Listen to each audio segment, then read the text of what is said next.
Welcome to Tagalog Bible Voice. Genesis chapter 21, ganito ang nangyari kaibigan. Ito na yung moment na matagal nang hinihintay. Tinupad na ng Diyos ang pangako niya kay Abraham at Sarah. Nagbuntis si Sarah kahit matanda na siya. Parang imposible sa isip ng tao pero posible sa Diyos. At dumating ang tamang panahon, nanganak siya ng isang lalaki. Pinangalanan nila siyang Isaac na ang ibig sabihin tawa. Kasi dati, natawa si Sarah sa ideya na magkakaanak pa siya. Isipin mo yun. Mula sa pagdududa, naging kagalakan. Tinuli ni Abraham si Isaac nung ikawalong araw ayon sa utos ng Diyos. Si Abraham ay 100 years old na noon. Grabe no? Parang lolo na talaga pero bagong tatay pa.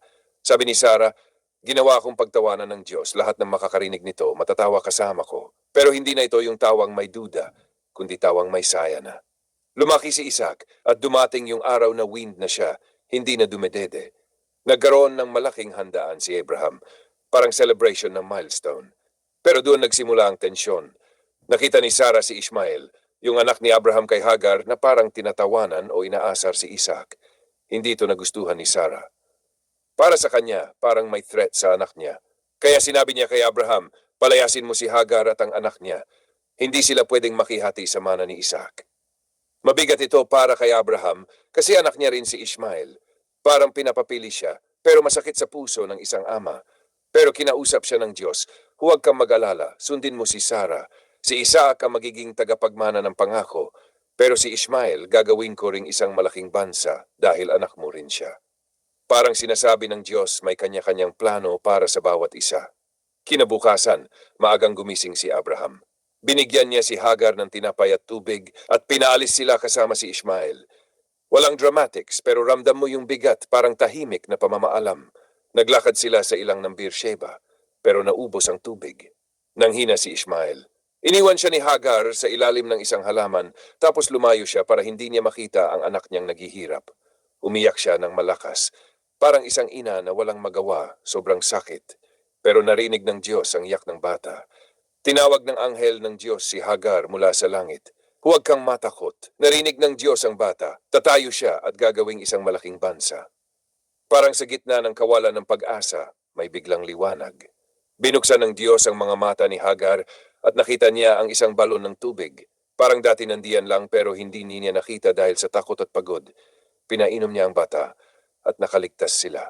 Lumaki si Ishmael sa ilang, naging mahusay siyang mamamana, parang survivor, sanay sa hirap. Tumira siya sa disyerto ng Paran at kinuhaan siya ng ina niya ng asawa mula sa Egypt. Ngayon lilipat tayo sa ibang pangyayari. Lumapit si Abimelech kay Abraham kasama ang pinuno ng hukbo niya na si Phicol. Sinabi niya, nakikita namin na kasama mo ang Diyos sa lahat ng ginagawa mo, kaya mangako ka na hindi mo kami lolokohin. Parang napansin nila, iba ang pagpapala kay Abraham. Pumayag si Abraham pero may isang issue, yung balon ng tubig na inagaw ng mga tauhan ni Abimelech.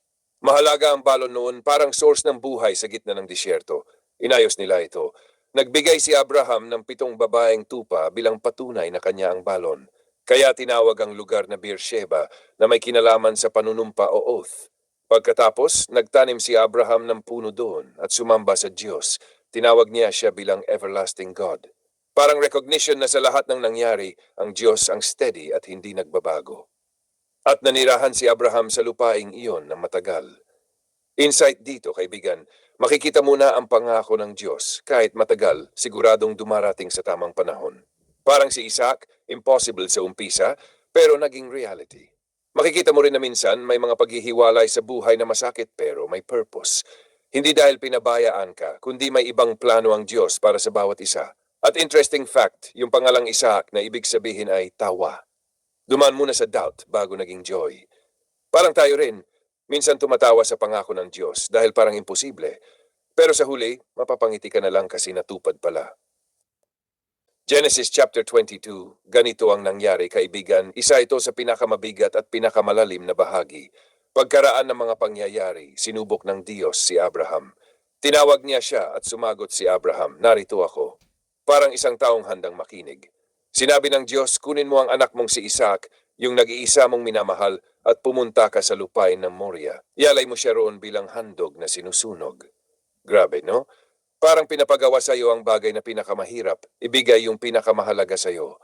Pero kinabukasan, maagang gumising si Abraham. Walang reklamo, walang tanong na recorded, tahimik siyang sumunod.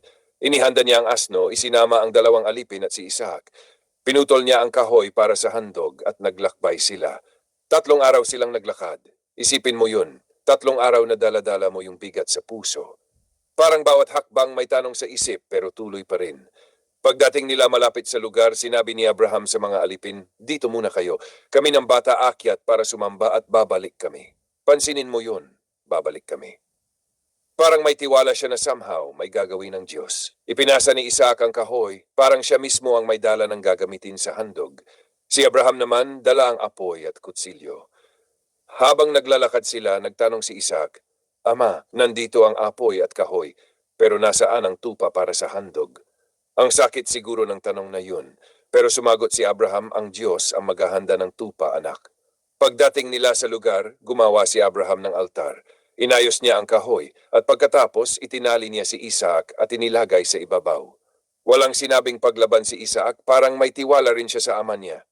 At nung iangat na ni Abraham ang kutsilyo, sa mismong sandaling iyon, tumawag ang anghel ng Diyos mula sa langit. "Abraham, Abraham." Sumagot siya, "Narito ako." Sabi ng anghel, "Huwag mong saktan ang bata.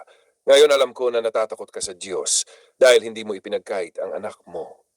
Parang sa huling segundo, may intervention. Tumingin si Abraham at may nakita siyang lalaking tupa na nasabit ang sungay sa mga halaman. Yun ang ginamit niyang handog kapalit ni Isaac. Parang ganito yun. Kapag akala mo wala ng paraan, may biglang provision ng Diyos na hindi mo inaasahan. Tinawag ni Abraham ang lugar na ang Panginoon ang maghahanda.